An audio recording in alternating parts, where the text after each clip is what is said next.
संभाजीनगरच्या सिल्लोड तालुक्यातील घाटनांद्रा येथे तरुणाला बेदम मारहाण करून त्याची हत्या केल्याची घटना उघडकीस आली आहे। एकत्रित पगार मागितल्यानं बिअर बारमध्ये स्वयंपाकी म्हणून काम करणाऱ्या या तरुणाची हत्या झाली आहे। या प्रकरणी बिअर बारच्या मालकासह मॅनेजरला पोलिसांनी अटक केली। बीडमध्ये पोलीस अधीक्षक नवनीत कौवत यांच्या निवासस्थानी एका कर्मचाऱ्याला गांजा पिताना रंगेहात पकडण्यात आलाय। या प्रकरणी पोलीस अधीक्षक नवनीत कौवत यांनी गुन्हा दाखल करत कर्मचाऱ्याला सेवेतून निलंबित केलाय। पोलीस अधीक्षकांच्या निवासस्थानाच्या डागडुजीचं काम सुरू होतं, त्या दरम्यान हा प्रकार घडला। पुण्यात पतीनंच पत्नीचा गळा दाबून हत्या केल्याचा धक्कादायक प्रकार उघडकीस आलाय। पत्नीची हत्या करून मृतदेहाची विल्हेवाट लावण्यासाठी तो दुचाकीवरून मृतदेह घेऊन जात असताना पोलिसांनी त्याला रंगेहात पकडलं।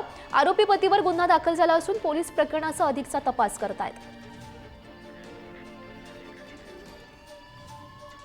नागपूरमध्ये चिमुकलीचं अपहरण करून 20,000 रुपयांची खंडणी मागणाऱ्या आरोपीला अटक झाली आहे। बेलत रोडी पोलिसांनी तासाभरात ही कारवाई केली। चौकशी दरम्यान आरोपीवर हत्येसारखे अनेक गुन्हे दाखल असल्याचं उघडकीस आलं।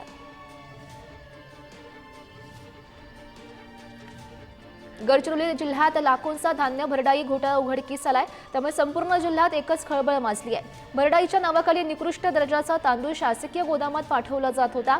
या प्रकरणी 4 गिरणी मालकांवर गुन्हा दाखल झालाय। जालन्यातील घनसावंगी तालुक्यातील खापरदेव हिवरा येथे शेतवस्तीवर दरोडा पडलाय। एका जोडप्यावर 2 ते 3 दरोडेखोरांनी हल्ला करत 1 लाख रुपयांचे सोनं लंपास केला। हल्ल्यात पती पत्नी गंभीर जखमी आहेत, तर पोलीस या प्रकरणाचा अधिकचा तपास करत आहेत।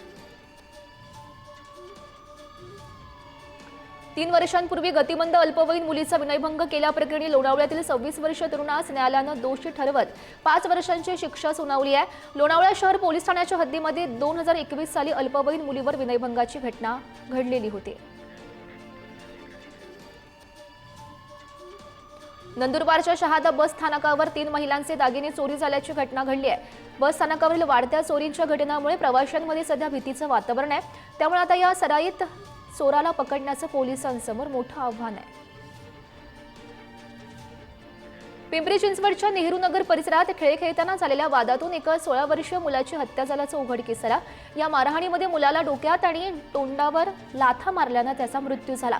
या प्रकरणी संत तुकाराम नगर पोलिसात एका आरोपीविरोधात गुन्हा नोंदवण्यात आला आहे। यवतमाळ जिल्ह्यात सासरच्या लोकांच्या त्रासामुळे एका विवाहित तरुणीनं विहिरीमध्ये उडी घेऊन आत्महत्या केली। या प्रकरणी मृत तरुणीच्या वडिलांनी केलेल्या तक्रारीवरून पोलिसांनी सासरच्या 7 लोकांविरोधात गुन्हा दाखल केलाय। ही घटना पुसद तालुक्याच्या शेगडी तांडा येथे घडली। सुषमा रामराव राठोड असं या मृत महिलेचं नाव।